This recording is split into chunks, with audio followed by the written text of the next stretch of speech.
Kia ora mai tātou. I want to talk about the arrival of the waka, to the Mahia mai tawiti. And I'm not referring to Whātonga or Mahutonga Island. Because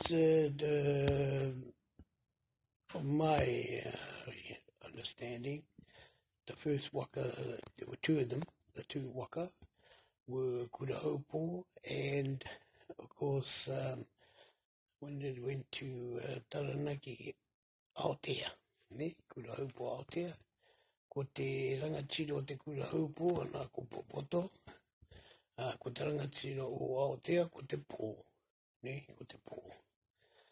He tuakana teina rā ruatai, anā ko te pō te teina.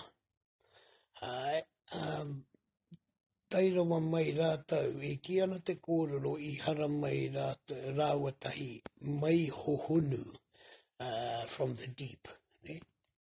And when they came in closer to shore, they came close to Te Kaura or Waikawa, and as the Pākehā call it, Portland Island. They came in very close there, and sadly the old Kurahaupo waka was dashed on the rocks on the northern side of Waikawa, and it was broken up and actually demolished on that. And the one that survived was Aotea. So all the people of that of the main waka, the Kurahaupo, managed to get ashore either on the island or on the mainland of Mahia, to Mahia. So they lived there and sort of built their pa there, because the pa that was built there was Ahuriri, and of course they had a Parewananga on the island, on Waikawa, and it was called Ngā Heru Mai Tawiti. And there was also one at the far side, at Tauapata. At Ahuriri, there was wānanga there, and it was called Kauai. And those were about fish. The wānanga about the skills of fishing, and yes, and all about the sea, the kaimoana. So when they landed ashore there, it wasn't. It was said it was a number of years later that the Aotea waka left Taupata, and it with Te Pō as the chief, and it went all the way down the east coast, right down to Pōneke, to Wellington, and through the channel there and up to Taranaki. And it rests now. They've got a statue of that on top of the gate at Pātea, over the gate to the Marae Pātea.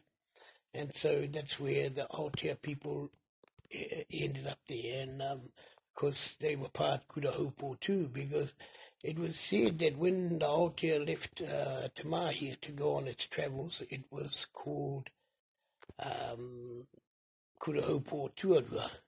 Aye, kia ora. But that was the call of how they arrived in New Zealand, because of the hair cutting in Rarotonga, the hair pulling of Ruawharo's hair, he had long strands of hair, and the chiefs would have to get up and close their eyes and pull a strand. If they pulled more than one, they left, because there were far too many waka in Rarotonga, in the Cook Islands. So yes, and the first two to go were Kurahaupo and Aotea. So yeah, kia ora, they arrived. They were the first to arrive, and because our tipuna come from, descend from Popoto and down to Rapa, and he married a lady from Whangara mai Tawhiti, and her name was Moi Te Kakara, or Rongo mai Wahine Tuatai. And she married Rapa and had Rongo mai Wahine, our tipuna kuia. But that's her kōrero of our kuia, and, and her tāne tuatahi was, of course, Tamatakutai. It was said that she had one before him, but he wasn't able to produce children. He wasn't be able to have children. So she married Tamatakutai, and after his demise, of course, was Kahunu. So yes, that's how our origin here.